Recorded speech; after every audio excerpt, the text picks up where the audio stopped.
Welcome everyone to the Cauldron of a Quantum Field, a cosmic tapestry where we will weave profound conversations of ancient wisdom and multi-dimensional magic with the quantum physics and energy architecture of the universe. This gathering is designed to hold space for language and stories to flow through that ignite our innate remembrance of what it means to be connected far beyond linear time and space, and what this means for us in our shared humanity as we co-create a future full of compassion, peace, and unity for all, from the unique strands that only we can bring to this divine and beautiful spiderweb of life. Kia ora, my name is Kathleen Nora Te Matatuhi Bauer, and as I welcome each of you in the audience to this incredible sacred space today, love to introduce Dr. Enolia Harris Pedro. Welcome, my dear friend. Thank you. Thank you so much. It's so wonderful to be here. I'm so excited to be here and to have this conversation with you. Thank Mm. you. And for that beautiful introduction.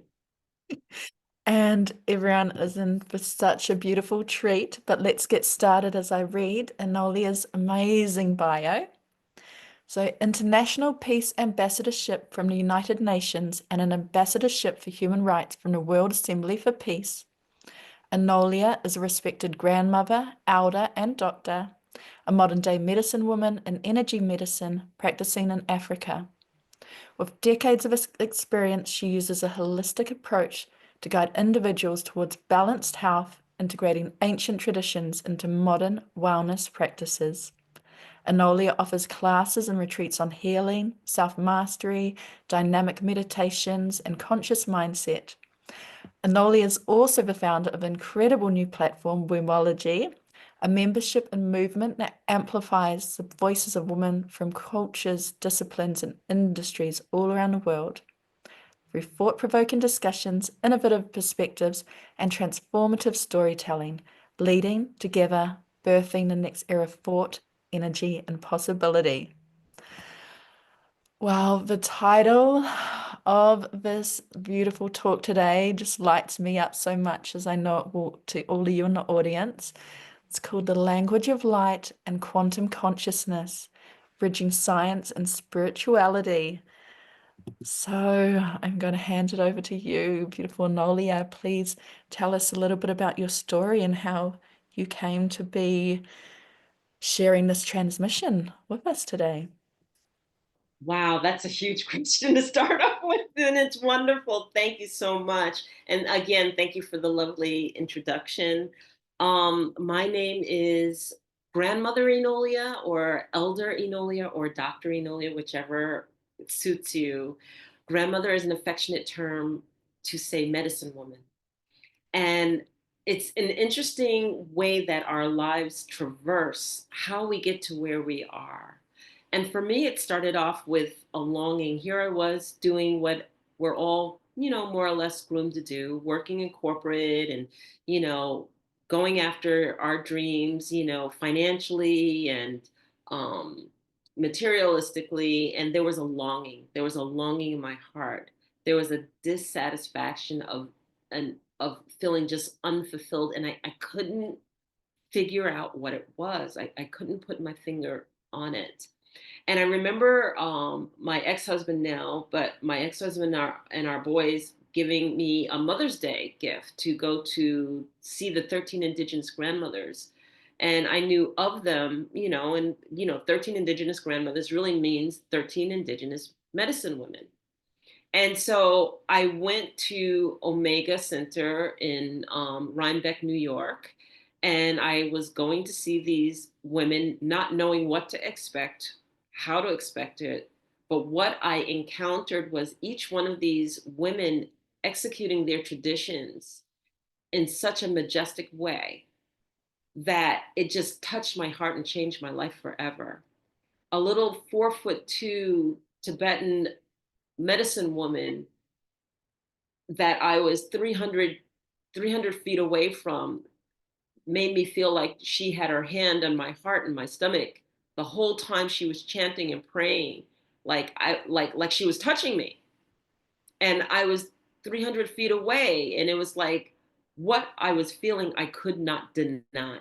I could not deny from each one of these women and how they brought in the understanding and the knowledge of creator to them, so much so that you felt it embraced in its fullness, just blew me away. And I was like, I have to get taught. I need to learn. I can't walk away from this. And so in understanding that, I was like, I am not leaving this conference unless I have a teacher. And I saw them, they were all on stage, and they pointed out this one woman. She was in this beautiful white buckskin dress, and she was holding a serpent staff with this beautiful white hair, an elder. And I'm looking at this woman, they acknowledged her grandmother, Isabel Mawasaki. And I was like, that's it. She's the one. She's the one I'm going to approach. She's the one I want to teach me. And little did I know that my summoning up the confidence to go speak with her and ask her to teach me. And I didn't know what she's like, well, my girl, that's very nice that you want me to teach. What is it that you want to learn? And I didn't even think about what it was I wanted to learn. All I knew is that I just wanted to be taught by her. And she just was so gracious and so kind and so loving and thoughtful, but yet so statuesque and eloquent and just, oh, she just embodied this beauty, but this feminine beauty. And in working in corporate, all I saw was the masculine alpha male woman who was going to go head to head with the man, act like the man, and put the clothes on like the man. I wanted that difference. And so I asked her if she would just teach me herbalism or just something. And she was like, well, my girl, if you're really serious, come up and see me sometime. She gave me her contact information. And 2 months later, I went 14 hours north to Canada from upstate New York to meet her. I spent the weekend with her, and she invited me to participate in pulling together a women's retreat, and or not even a women's retreat, just a retreat, but an indigenous retreat, my first one. And she was like, if you help me bring enough people, I will teach you. Well, I brought 22 women. I was going to get taught. And little did I know that that encounter 15 years later ended up her initiating me as a grandmother, as her peer, and working with her and sharing and learning from her in so many beautiful ways, that moment, that meeting would change the course of my whole life. And I actually write about this in my book, Finding My Sovereign Voice with My Grandmother Elder, and how I walked away from the corporate life and gave up all of it to be able to find my own way, because many of us want to do that, but we just don't know how. And I found my way, and I wrote how I did it so that others could learn from me. And how this woman shared and showed me everything that I was doing, but in a feminine, beautiful, unaggressive, unintimidating way, where I felt like I had to take what I wanted, but I could be in balance with the relationship of who I'm working with or the situation that I'm in, and just stand in my authentic integrity and in my truth, in compassionate leadership. Still leadership, but just not from the way that I had been taught it. And so that took me on a path that then I read voraciously, and I'm a continuous learner. You know, rest of my life I will always learn, and the depth by which the knowledge came, yes, some by books, but also within. And she was the initiator of that. And she was the first of many Indigenous teachers and elders that I have that I truly respect. The second one that I met was one that shared women's empowerment with me, that taught me the true understanding of what alchemy was in several respects, and not just in alchemy as in medicines, but alchemy of life. And just bringing me that leap of octave in my life, in my understanding and in my grasp for why I thirst for knowledge, and not just looking for it externally in an academic way, but understanding it from an internal vastness of the universe within. So that's kind of like the story. And as I talked about this, I've had the great fortune in my life to meet many indigenous teachers and one grandmother elder that I met at a ceremony called Stone Dance. She was sitting behind me, and one of the organizers, his name was Vincent, said, "Hey, did you see that a grandmother wants to speak with you?" And I'm like, "Okay." And I look over my shoulder and I didn't see anyone. I was like, "Okay, did he mean etherically?" And so he was saging the land, and he comes and he goes and walks in a circle, comes back to me, and he's like, "Did you go talk to her?" And I said, "Did you mean etherically?" And he was like, "No, silly. No, she's right over there. I hadn't turned around enough." And so I look and I see this beautiful, beautiful, frail woman, standing there, and she motions very slowly to come and to speak with her. And I go, and, you know, sometimes when we're checked out of our bodies, we do things automatically. And so I remember being just a bit checked out and, doing like I would do in corporate, "Hi, how are you? My name's Enolia, nice to meet you, blah, blah, blah, blah, blah." And then when I finally took pause, when I finally took my own breath, I realized that's not how you greet this woman. That's not how you greet this woman. And so I took pause, and then I recalibrated, and I was like, "Hello, Grandma." And then she smiled and looked at me, and she said, "Do you mind if I give you a blessing in your heart?" And I'm like, "I would love that." So she lays her hand across my chest, my heart, and she starts speaking the language of light. And I could feel my whole body tingling. I could feel my whole, I, I transcended just in that moment through her words, through the vibration of her words, through her touch, through all. And she finished. And I was so excited. I was like, "Oh my God, oh my God. That was the language of light. That was, and here I am, all excited and everything." And she goes, "Ah, so then you understand this language and you know who I am." And that's when I took pause and I was like, "Okay, no, I don't." And that's when it clicked. I needed to get out of the human aspect of ego and response and jumping up and down and everything else. And I needed to settle in and feel what this woman was bringing to me in her engagement of me. And I was like, "Are you like representation of the Holy Spirit?" And she was like, "No."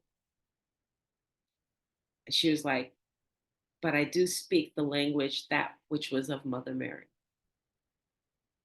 And then she proceeds to talk to me, which I won't share everything, but she kept me by her side that whole weekend.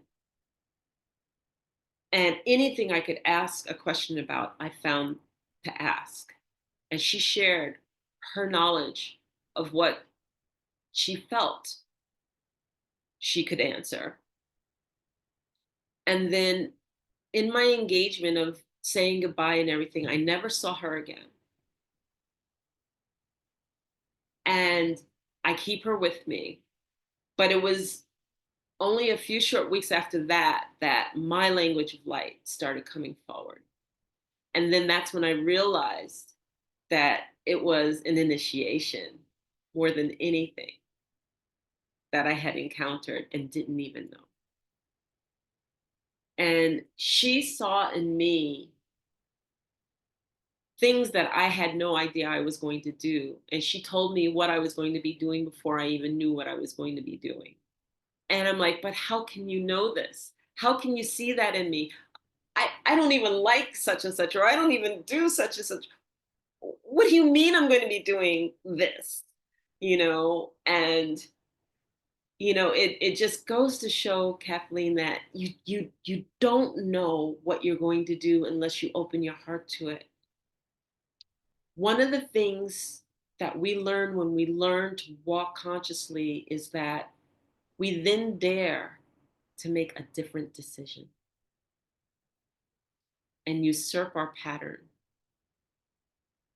and actually want to entertain, well, where will life lead me if I stop doing right, right, right, right, going right all the time? What would actually happen if I went left? And so I dared to go left. And what a journey it's been. So that's how I arrived at the language of light. And you literally just took us on a journey with you to the language of light. And what was really coming through for me was that you saw the light in others, and then they were able to nurture and tend that flame within you, which enabled all of these heart connections and expansions. And then what else I'm hearing is just that softening. So we don't, when we leave the kind of alpha woman ego behind, we're not giving our power away. We're coming into our innate power as women, which is that alchemy, isn't it? We're taking all of that patriotism and all of those things that we learnt, and we alchemize it into what we do best, which is creativity and heart and love. Oh, Mm. what a gift.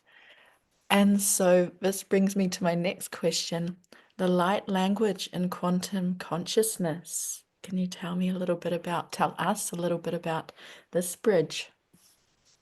Yes, I can tell you a little bit about this. So, light language came through me, and I know how it made me feel.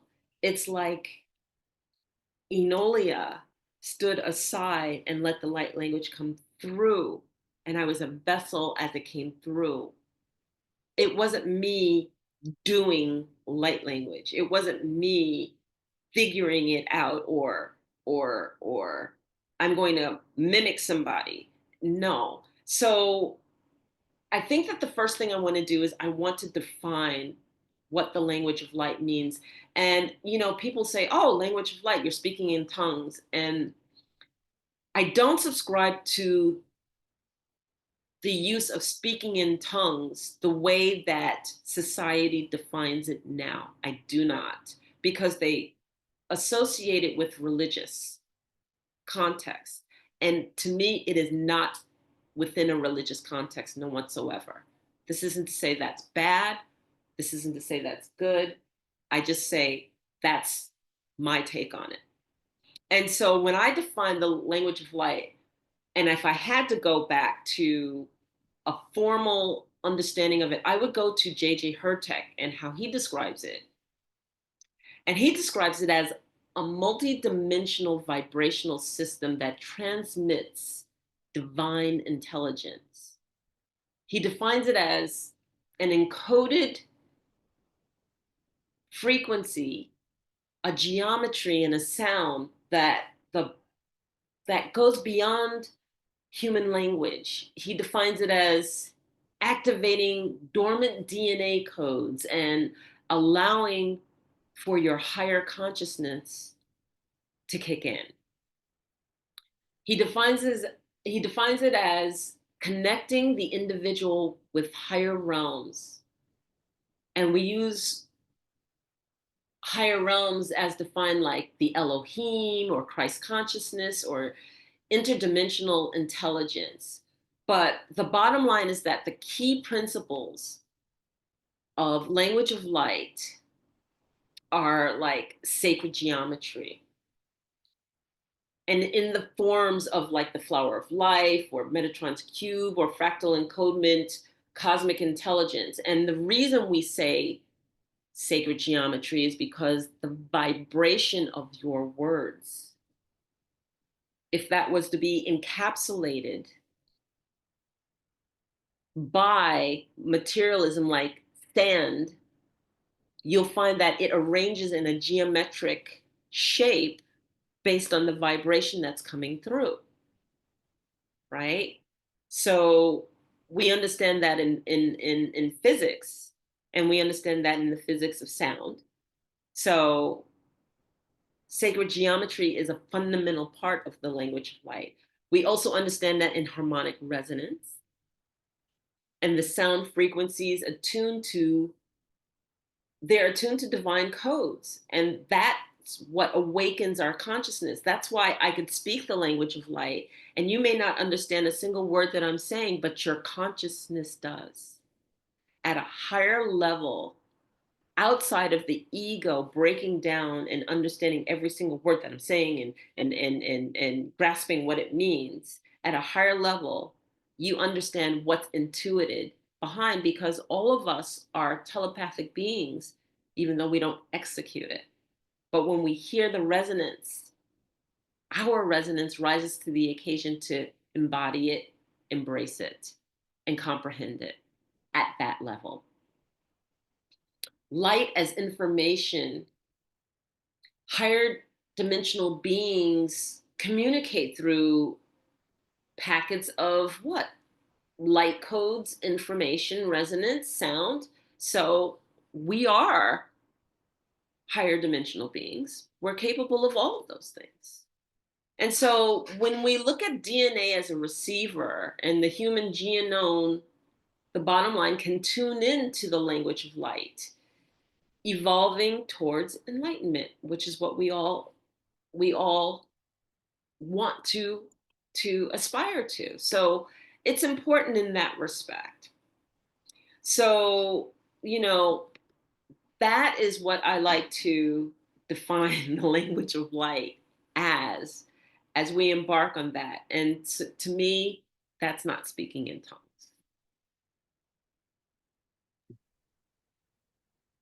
Just I've received transmission of the language of light from you, and yeah, it's just the most beautiful wave washing over you.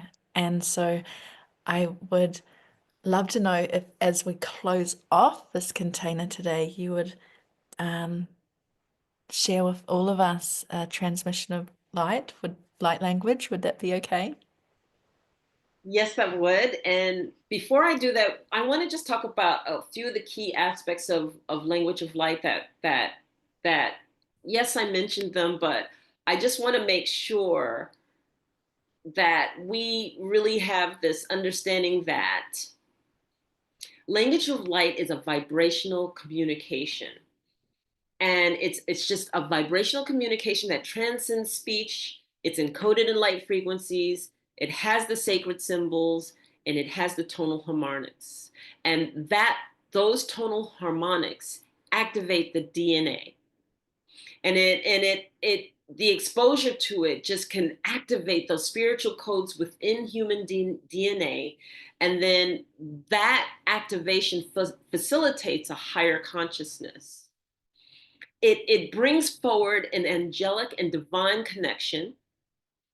And in bringing forward that angelic and divine connection, the higher dimensional beings can engage us because we're raising our vibration.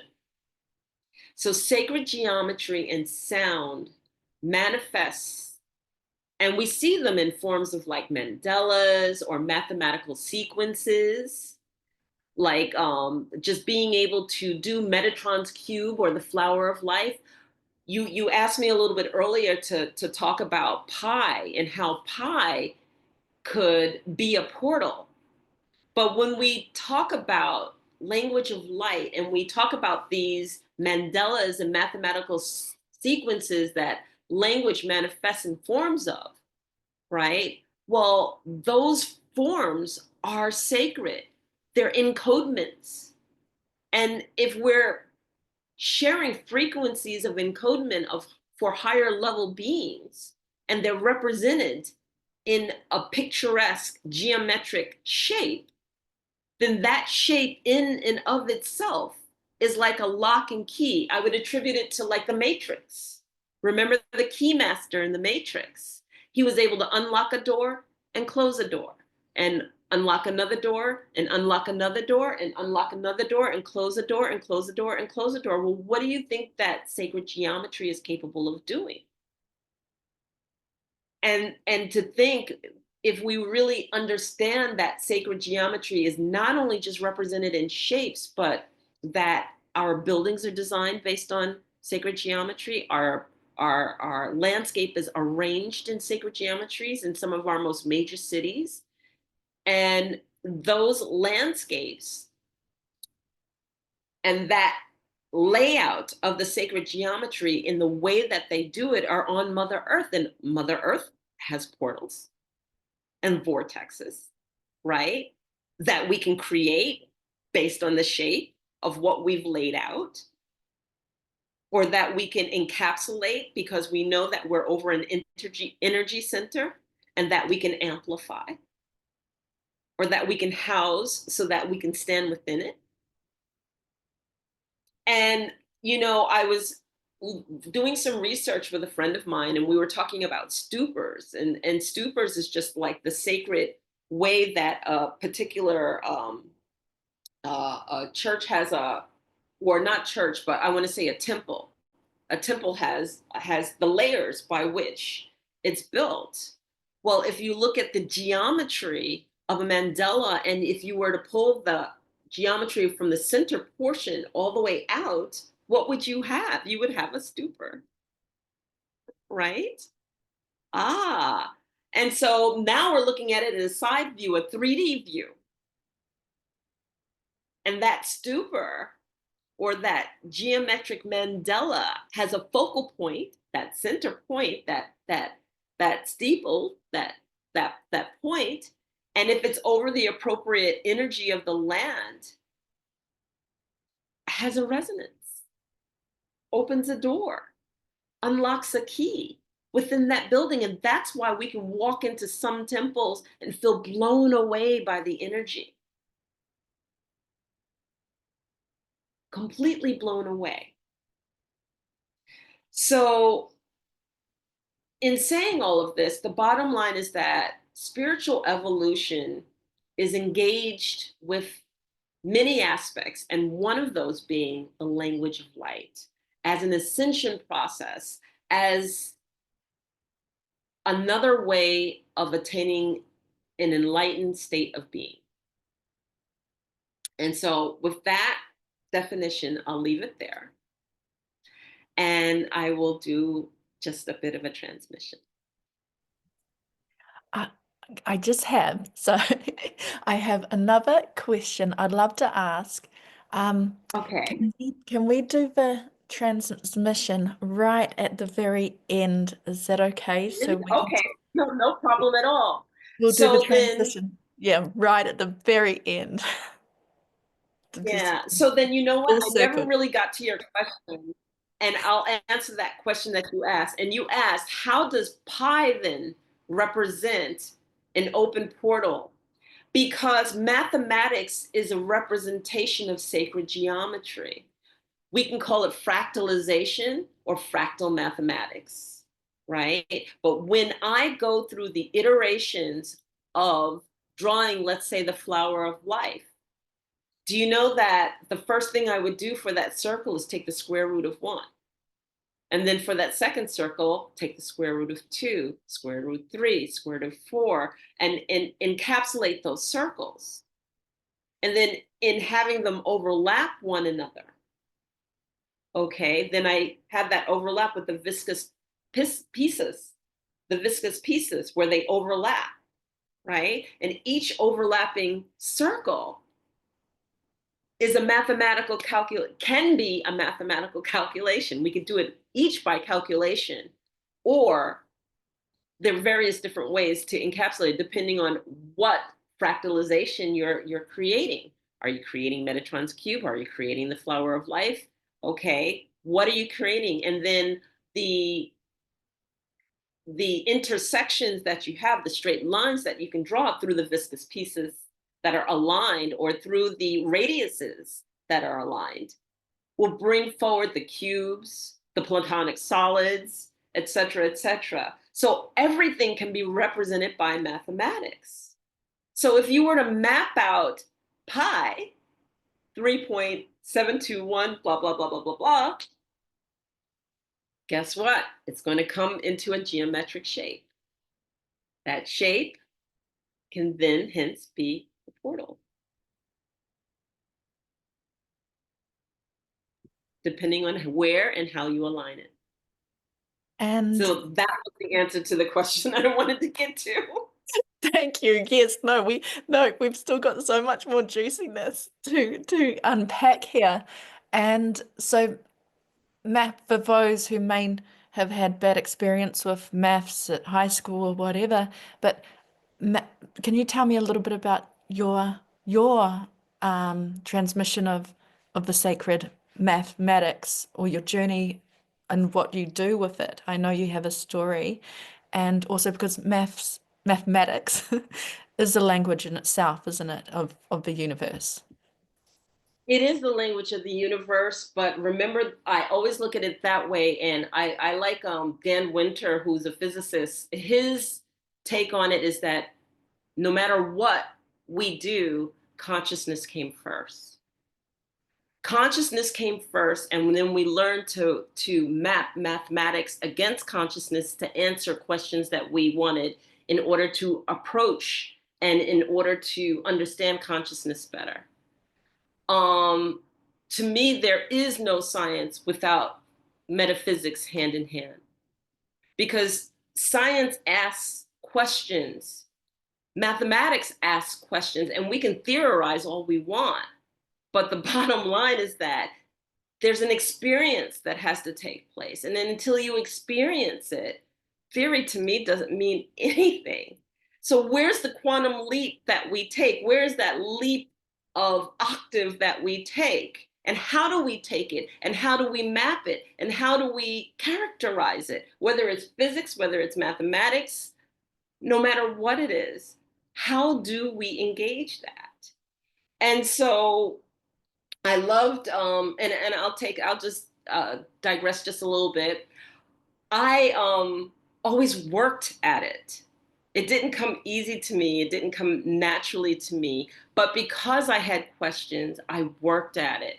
I'm one of those anomalies because I love the arts just as much as I love the sciences. And I do the arts just as much as I do the sciences. And so I actually am one of those people who is a universalist. Like, I love a little bit of everything. I may not be an expert in any one particular thing, but I can definitely work through a full range of understanding. And what I don't understand, I do my homework. I research it. And as I was learning about consciousness, I wanted to understand how consciousness actually came to be. And I deep dove into understanding what Planck units were, that quantum unit that always is there that people refer to, and wanting to deep dive a little bit more into the understanding of what quantumness was as it pertains to consciousness. And I came across physicist Dan Winters, who talked about, he terms a coined term as Planck fire. And really, what he did is that he just dissected the act of how phase conjugation implodes, not explodes, but implodes. And when it implodes, the DNA's electric field is the phase conjugation, and it has a higher intelligence, and it has quantum coherence. And when it hits one another and implodes, the act of that implosion not only just creates a gravitational field, but it also creates consciousness. And to me, it was just like, aha, finally, somebody who's explained it enough that I get it. I get it. So that act of consciousness is taking place. It's like an implosion. It's like when I'm looking through my third eye, when I'm exploring consciousness, this boom, this implosion is taking place, and consciousness expands within me. And I finally get it. The act of what, and because everything has energy, it's not just happening within me, but it happens within the tools that I use. Like, let's say, crystal quartz, for example. Crystal quartz amplifies. Crystal quartz can hold information. And through his terms, he explained that that implosion is actually happening within the field of that crystal quartz, therefore amplifying and giving you another level, that leap of octave, that leap forward of expansion of consciousness, or allowing consciousness to reside within it. So all of these different things that we have this beautiful relationship in consciousness with, that's taking place. And that's like from a physics perspective, and we can look at this from a philosophy perspective and phenomenology and transcendental meditation. We can look at this so many different ways. So yeah, yeah, the beauty of this is that consciousness consciousness really is just so expansive, and it is the umbrella of everything. It is everything. And all of our works, all of our writings, all of everything we do, all goes towards this consciousness and the explanation of it and the access to it, and the ability to engage in it and come back with this beautiful knowledge from it, and this wisdom and understanding from it, having engaged it. It's a beautiful thing. And I love that language of light just makes me expand within it fully and act as a portal or a vessel through me to share out. And you just you encapsulated the whole essence behind the cauldron of the quantum field, and what really drew me to create this is the quantum experience, is experiencing what it means, because I have an inquisitive mind like you, but I've read papers and done 10 years of research into the quantum and the physics and the entanglement, and it does not land in my body, and I felt like, why don't I get it? I'm working with this energy medicine, but I don't get it. But it's through the experience of sharing and people's own embodied wisdoms and teachings and stories and language, because we all have these different makeups that we receive information in different ways. And so the experiencing it, and like you just literally bridged the science and the mystery and married them together in this within this hour. It's just magic. I want to say something to you. This is why I created Wombology. This is why, right here, right what's happening right now. Wombology is a platform where women's voices reign. We have the ability to lead the conversation. We don't have to own the conversation and block anyone out. Because I talk about women's leadership and women's voices reigning, does not say that I don't include men. Men have always had the opportunity to do so. When you study the masters, who are you studying? You're always studying men. Men are the one who are in this field. We have to learn how to have these conversations out loud without fear of making the mistake in the way that we're describing something passionately, or worried about, are we articulating that right? We have to have platforms by which we can share what we learn, and we can do it step by step by step, because it didn't come easy to me. I have a few different mentors, okay? And I've been studying with those mentors every week for more than a year. And what do we do to engage? We have the conversations where I'm able to articulate it back without the confidence, but I'm thinking that this is how I articulate it back. And then I practice having that back and I practice having that back until I'm able to articulate my thought coherently. It's like a fractal, right? Discord until it organizes itself and then comes into this beautiful, beautiful resonance, this beautiful, beautiful geometry that is coherent, right? But we have to start off with all of it just a little bit everywhere, and we're putting the puzzle pieces together and we're coming together, and then we're able to articulate it. And you give us that platform also right here with the cauldron of quantum consciousness. So, in order to have this conversation, we have to come together.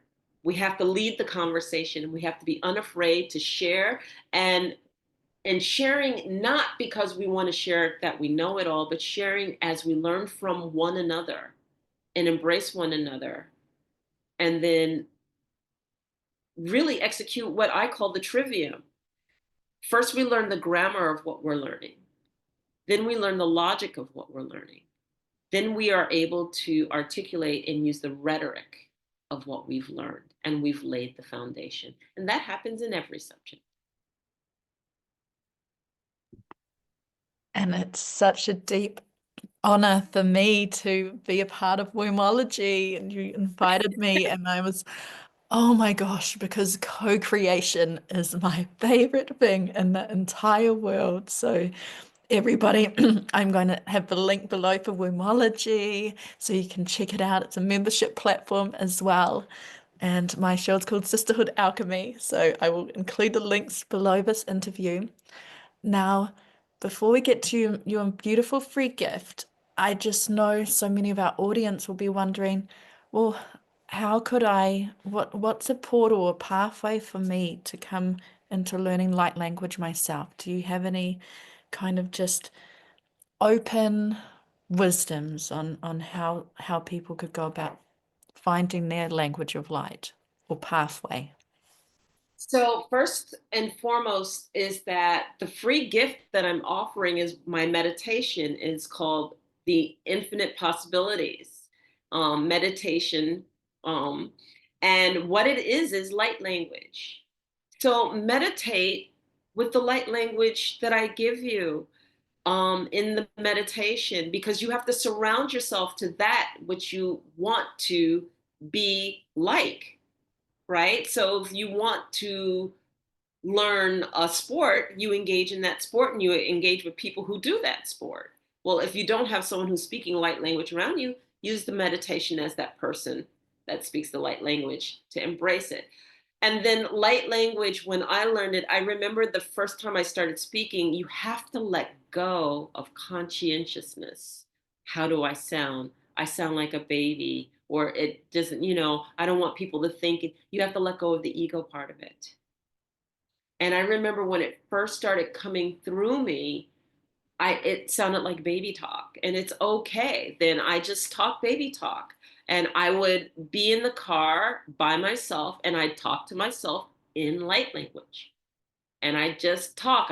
Whatever sounds came out or what came out, whatever particular verbiages that came out. I won't say words, but for lack of better words that came out, I just let come out. And I just kept talking in it and talking in it and talking in it and talking in it. Every time I was in the car, I'd be talking to myself, which is perfectly normal now because usually people have a speaker in their ear, so they just think you're talking on the phone. So, I'm talking in it and talking in it. And then what ended up happening is that I was unafraid and didn't care what people thought. And then I just spoke. And in not caring what people thought, and I just spoke, and then every time I spoke, people would say, but I felt so good when you did that. It felt so, beautiful. I felt like I knew what you were saying. And I feel lighter. It raised my vibration. It this, it that. And then the intentionality behind it, I want to heal. So that which comes through me be healing. Let that which comes through me be uplifting. Let that which comes through me be inspiring. Let that which comes through me be initiating. And so, with that, that's how, and that's what I would leave people with in order to engage it. So, yeah. What a beautiful invitation of just to soften in and trust. And I'm going to have all of these little steps for you in the free guidebook that comes at the end of the summit, everyone. So thank you all for being here. And as we close up, let us close up with this beautiful light language transmission from Enolia. Thank you, Grandmother Enolia, for all of these wisdoms, and just your embodied presence is such a transmission. So thank you so much. And now we get to receive. Thank you. So, I invite you to close your eyes just for a moment and to take a deep breath in slowly and hold it at the top.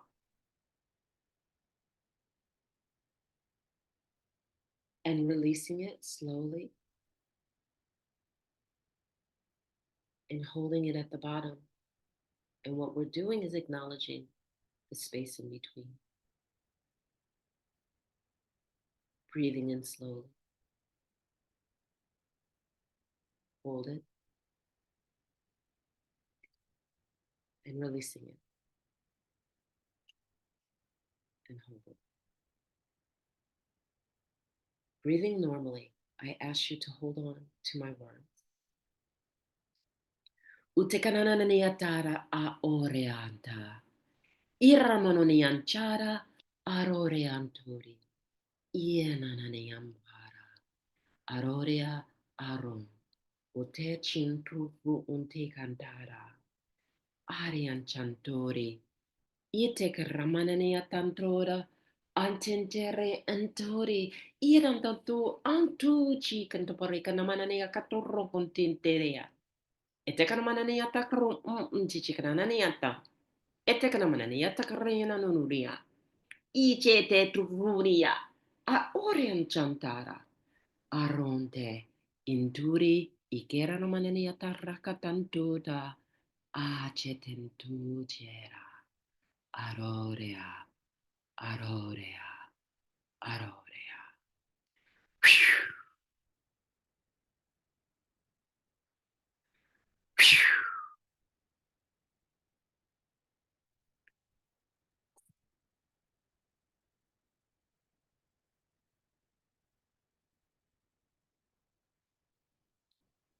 So allow yourself to sit in the energy for a moment.